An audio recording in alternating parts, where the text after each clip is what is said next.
This is Donnie Moss with TheirTurn.net at the United Nations Youth Climate Summit. Do you think that there's a reason why the youth climate leaders aren't focusing on what individuals can do?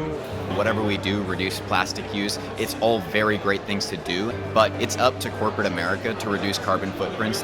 There was a big contingent of all adults advocating for a shift away from meat to plants, and you don't hear much about that from the youth.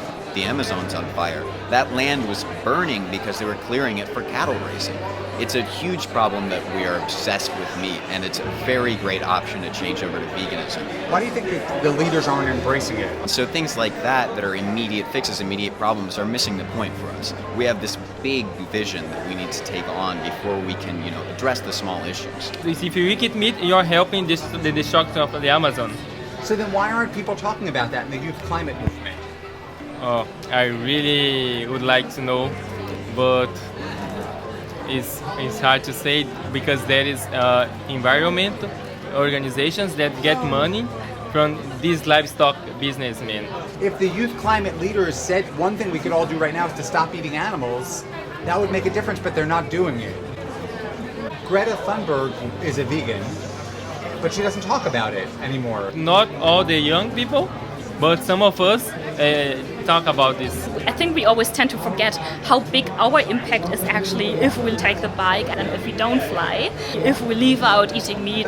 It does seem like a big thing that each of us could do, but you don't hear much about that. Why do you suppose that is?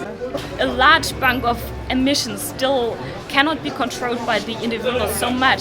So they want to build up pressure on the political system, and I think this is also why they are rather blaming the whole system than only the individuals. We want our leaders to make systemic changes. But are there things that we can do as individuals in our day-to-day lives? Maybe use public transportation, maybe use a bike, maybe eat less meat because there is also a lot of greenhouse gas emission that's going with that. Are the youth climate leaders missing an opportunity to say one thing everyone can do is to cut down on meat? The best thing you can do is start with yourself. Take action, eat less meat, eat less red meat. Go vegan maybe. That's the best thing to do. I'm vegan, so I can stand behind this. Why don't we hear climate leaders talk about that? I don't know. I think it's a personal choice because when people like something and when they love something, then they want to stick to that. Are there steps that we can take as consumers to reduce our own carbon footprint? Take one less flight. Stop eating meat if that's ever possible, I think. Has that been possible for you and your colleagues on the Marshall Islands? So, not really.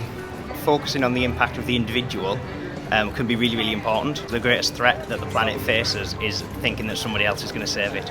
So the small actions, the simple things like walking instead of driving yourself when you're going 2 minutes around the corner. Simple things like not using single-use plastics one day a week, having a meat-free day. Simple actions like that, I think, can really go a long way. And can you imagine the impact if everybody across the globe participated in that? Do you think that the youth climate movement is intentionally not talking about what each of us can do as individuals because they want the focus to be entirely on leadership?